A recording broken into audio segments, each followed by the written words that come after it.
한 경기에서 5타수 5안타 끝내기 안타, 그리고 마무리 등판 3자범퇴까지. 박민서가 야구 여왕2를 뒤흔든 이유는 단순히 잘해서가 아니다. 타석에 서면 안타를 만들고 수비에서는 유격수로 타구를 처리하고 마운드에 올라가면 삼진을 잡는다. 한 선수가 한 경기에서 공격과 수비와 투구를 모두 책임지는 장면이 실제로 나왔다. 그래서 시청자들 사이에서 여자 오탄이라는 말이 붙기 시작한 것이다. 더 놀라운 건 박민서가 처음부터 야구 예능을 위해 만들어진 선수가 아니라는 점이다.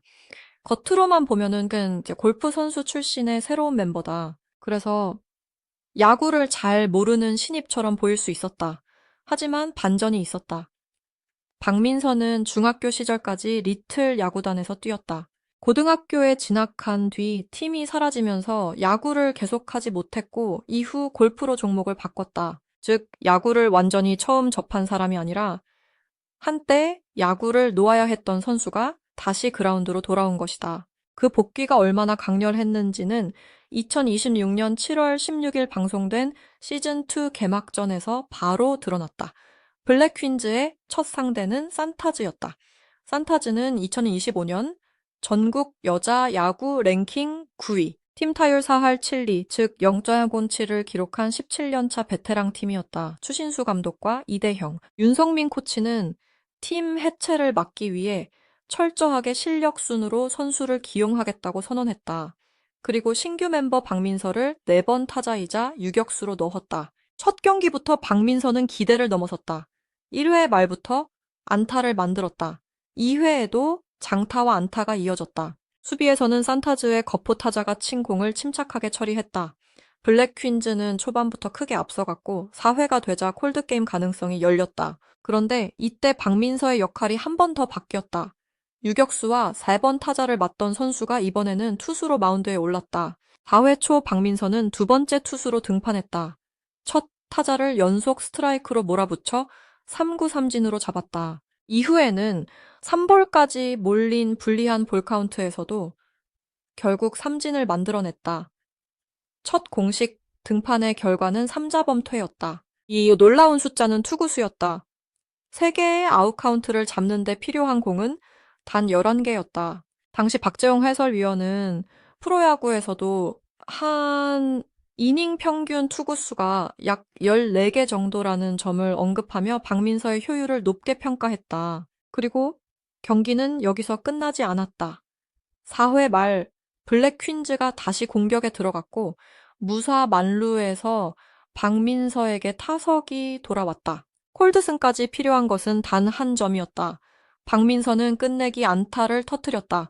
최종 스코어는 19대 4무, 블랙 퀸즈의 콜드승이었다.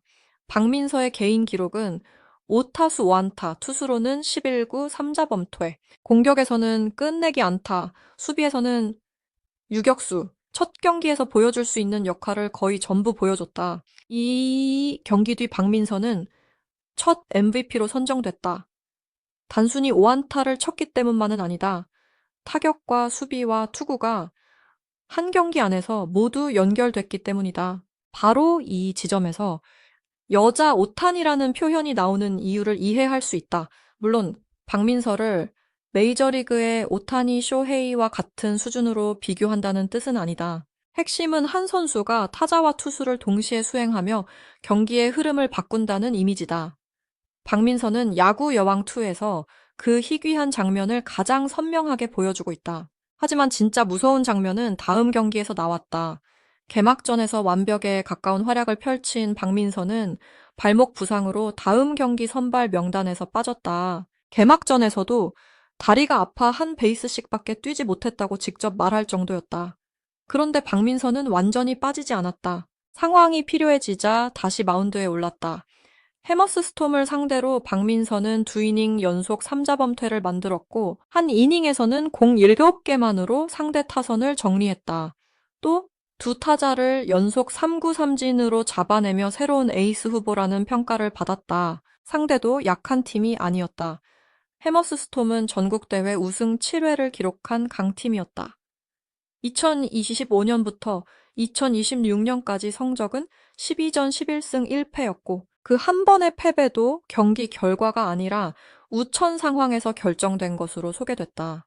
사실상 정규 경기에서는 무패에 가까운 상대였다. 그런 팀을 상대로 부상 중인 신입 선수가 마운드에서 타자들을 빠르게 정리했다는 점이 중요하다. 박민서의 첫 경기 활약이 우연이 아니라는 증거가 하나 더 추가된 것이다.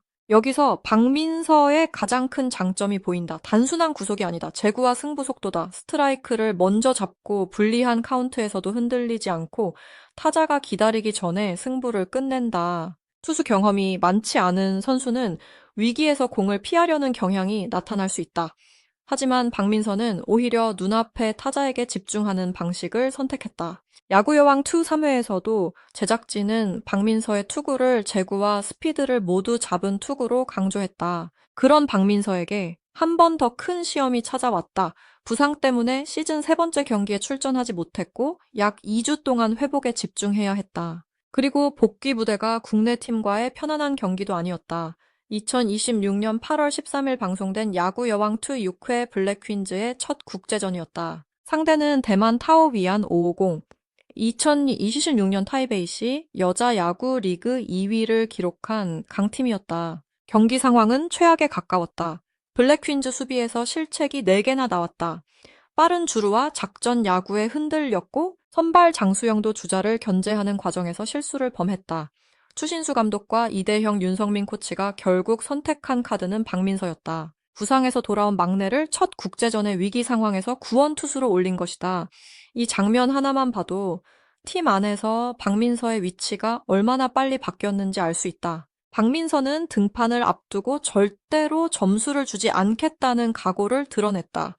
그리고 실제 마운드에서는 강한 공으로 대만 타자들의 헛스윙을 끌어냈다. 당시 공개된 영상에서는 박민서의 평균 구속이 시속 100km 수준으로 소개됐다.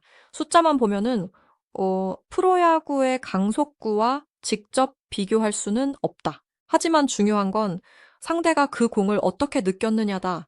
타오위안 50 타자들이 박민서의 공에 타이밍을 맞추지 못하는 장면이 반복됐다. 박민서가 더 무서운 이유는 여기서 끝이 아니다. 국제전에서는 타석에서도 멀티 히트를 기록하며 다시 공격 능력을 보여줬다. 결국 투수로만 성장한 것이 아니었다. 시즌 초 5타수 5안타로 시작한 타격 감각이 국제전에서도 이어졌고 동시에 마운드에서는 구원 카드로 활용됐다. 타자 박민서와 투수 박민서가 따로 존재하는 것이 아니라 한 경기 안에서 두 역할이 동시에 상대에게 부담을 주고 있는 것이다. 이런 선수는 감독 입장에서 활용 가치가 매우 크다. 선발 라인업에 넣으면 중심 타선과 내야 수비를 맡길 수 있다. 경기 중반에는 상황에 따라 투수로 전환할 수 있다. 마운드가 흔들리면 긴급 소방수로 투입할 수도 있다. 실제로 추신수 감독은 첫 국제전에서 바로 그 선택을 했다. 박민서가 잘하는 기술 하나 때문에 중요한 것이 아니라 경기 흐름에 따라 역할을 바꿀 수 있기 때문에 중요하다. 또 하나 주목해야 할 부분은 박민서의 성장 속도다. 시즌2 개막전이 방송된 7월 16일부터 첫 국제전이 방송된 8월 13일까지 차에 한 달도 지나지 않았다. 그 짧은 기간 동안 박민서는 5타수 5안타의 신입 타자에서 시작해 끝내기 타자, 마무리 투수, 부상 속 구원 투수, 그리고 국제전 구원 카드까지 역할이 계속 확장됐다. 보통 한 가지 포지션에 적응하는 것만으로도 시간이 필요한데 박민서는 매 경기 새로운 임무를 받았다. 그래서 박민서의 진짜 이야기는 천재가 갑자기 나타났다는 이야기가 아니다. 더 정확히 말하면 한때 야구를 놓았던 선수가 다시 야구로 돌아와 자신이 갖고 있던 감각을 빠르게 되살리는 이야기다. 중학교까지 리틀 야구를 했지만 팀이 사라지며 골프로 전향해야 했던 선수. 그리고 몇 년 뒤 다시 배트를 잡고 글러브를 끼고 마운드에 오른 선수. 이 과거를 알고 보면 첫 경기 뒤 박민서가 야구를 왜 안 했지라고 말한 장면의 의미도 달라진다. 박민서를 여자 오탄이라고 부르는 이유도 결국 여기에 있다. 단순히 공이 빠르기 때문이 아니다. 단순히 안타를 많이 치기 때문도 아니다. 타격, 수비 투구를 모두 수행하고 중요한 순간마다 역할을 바꾸면서도 결과를 만들어내기 때문이다. 개막전 5타수 5안타와 끝내기 안타, 11구 3자범퇴, 첫 MVP, 강팀 해머스 스톰을 상대한 2이닝 연속 3자범퇴, 발목 부상과 시즌 세 번째 경기 결장, 그리고 2주 회복 뒤 대만 타오위안 오공과의 첫 국제전 구원 등판, 이 흐름을 한 선수의 시즌 초반 기록으로 연결하면은 성장 속도가 얼마나 비정상적으로 빠른지 보인다. 야구 여왕2에서 가장 무서운 선수는 처음부터 완성된 선수가 아닐 수 있다. 매 경기 새로운 능력을 보여주는 선수가 더 무섭다. 상대는 이전 경기 영상만 보고 준비할 수 없다. 지난 경기에는 유격수였고 다음 경기에는 마무리 투수일 수 있다. 타격을 막으려고 집중하면 마운드에서 등장하고 투구만 경계하면 타석에서 안타를 만든다. 박민서가 지금 블랙퀸즈에서 가진 가장 큰 무기는 바로 예측하기 어렵다는 점이다. 박민서가 프로그램을 씹어먹었다는 표현이 단순한 팬들의 과장만은 아닌 이유도 있다. 2026년 7월 2주차 펀덱스 집계에서 야구 여왕2는 TV와 OTT 비드라마 화제성 8위, 검색 반응 비드라마 6위에 올랐다. 목요일 비드라마와 남성 검색 반응에서는 1위를 기록했다. 그리고 박민서는 비드라마 출연자 화제성 부문 4위에 진입했다. 시즌2 초반 단 2경기 만에 신규 멤버가 출연자 화제성 상위권까지 올라왔다는 뜻이다. 경기력과 캐릭터, 그리고 예상하지 못한 성장 서사가 동시에 시청자 반응으로 연결된 것이다. 그리고 아직 시즌은 끝나지 않았다. 첫 공식 경기에서 5안타를 치고 11개의 공으로 한 이닝을 끝내고 끝내기까지 만든 선수가 한 달도 지나지 않아 국제전에 긴급 구원 투수로 올라왔다. 박민서의 현재가 놀라운 이유는 기록 자체도 있지만 변화의 속도에 있다. 야구를 잘 모르는 신입처럼 등장했던 골프 출신 막내가 이제는 위기의 순간 가장 먼저 떠오르는 카드가 됐다. 여자 오탄이라는 별명이 과장처럼 들렸다면 지금까지 나온 경기 장면을 다시 보면 생각이 달라질 수 있다. 박민서는 한 가지를 잘하는 선수가 아니라 경기에서 필요한 일을 계속 추가해가는 선수다. 그리고 바로 그것이 박민서가 야구 여왕2를 씹어먹고 있다는 말이 나오는 가장 소름 돋는 이유다.